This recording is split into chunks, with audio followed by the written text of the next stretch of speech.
अस्सलाम वालेकुम व्यूअर्स, कैसे हैं आप लोग। उम्मीद है आप सब लोग बिल्कुल खैरियत से होंगे, मजे में होंगे। और आज ये जो वीडियो है ये ब्रांचेस ऑफ बायोलॉजी के हवाले से है और ये ब्रांचेस के हवाले से सेकंड वीडियो है। ये बायोलॉजी का फर्स्ट चैप्टर है, चैप्टर नंबर 1 इंट्रोडक्शन। और आपको वार्मली वेलकम करते हैं आपके फेवरेट बायो चैनल बायोबी में। अच्छा, तो स्टूडेंट्स, हमारे पास सबसे पहली जो ब्रांच है ये है मॉलिक्यूलर बायोलॉजी।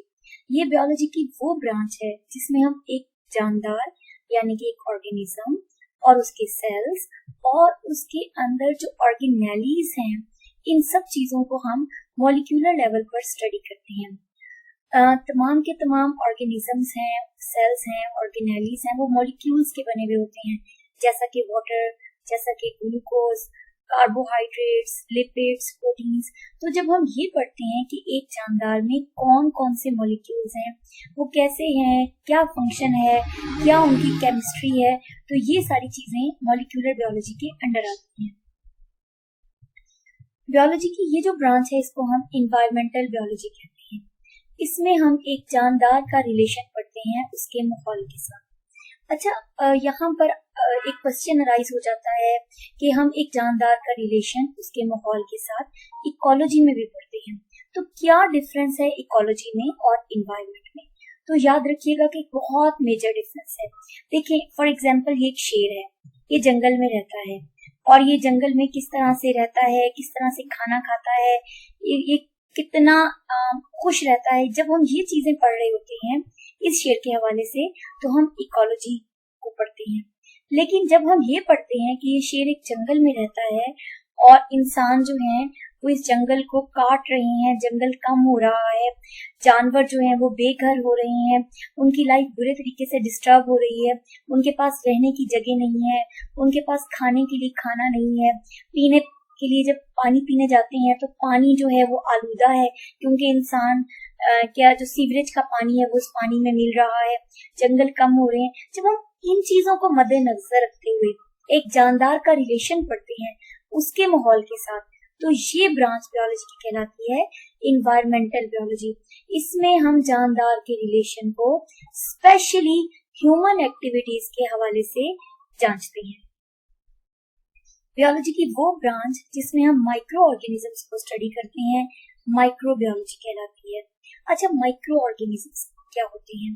माइक्रो ऑर्गेनिजम्स ऐसे जानदार होते हैं जो बहुत छोटे होते हैं, जिनको हम माइक्रोस्कोप के बिना नहीं देख सकते, खुर्दबीनी जानदार होते हैं।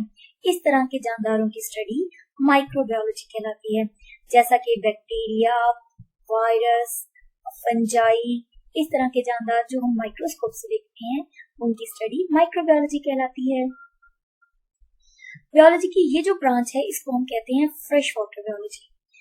इस ब्रांच में हम उन जानदारों को स्टडी करते हैं जो फ्रेश वाटर में रहते हैं, जैसा कि दरिया, जैसा कि झील, जैसा कि नदी, जैसा कि कोई झरना।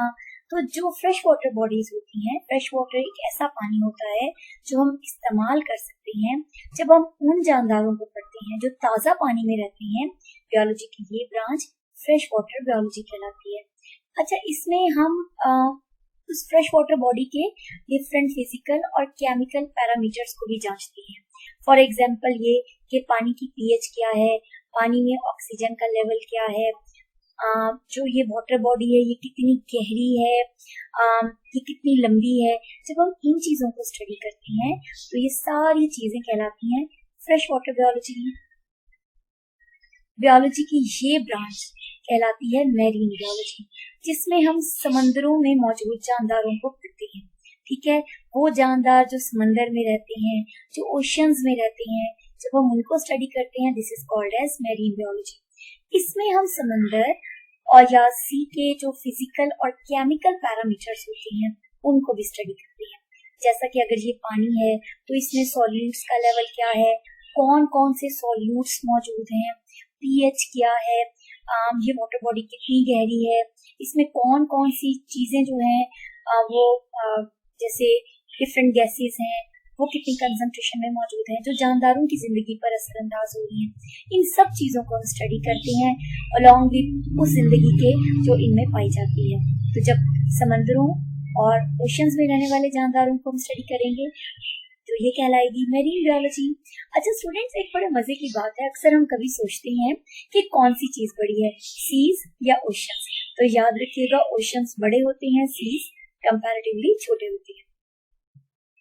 बायोलॉजी की वो ब्रांच जिसमें हम पैरासाइट्स को पढ़ते हैं, पैरासाइट्स पढ़ने वाली ब्रांच को हम पैरासाइटोलॉजी कहते हैं।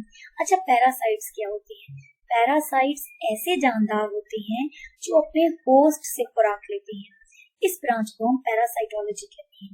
अच्छा इसमें हम डिफरेंट चीजों को और भी पढ़ते हैं, जैसे हम देखते हैं कि होस्ट का पैरासाइट से क्या रिलेशनशिप है, वो जो पैरासाइट है वो किस तरह से अपनी जिंदगी गुजारता है, उसकी बॉडी का स्ट्रक्चर क्या है, वो कैसे एक होस्ट से दूसरे होस्ट में मुंतकिल होता है, या उसका मोड ऑफ ट्रांसमिशन क्या है।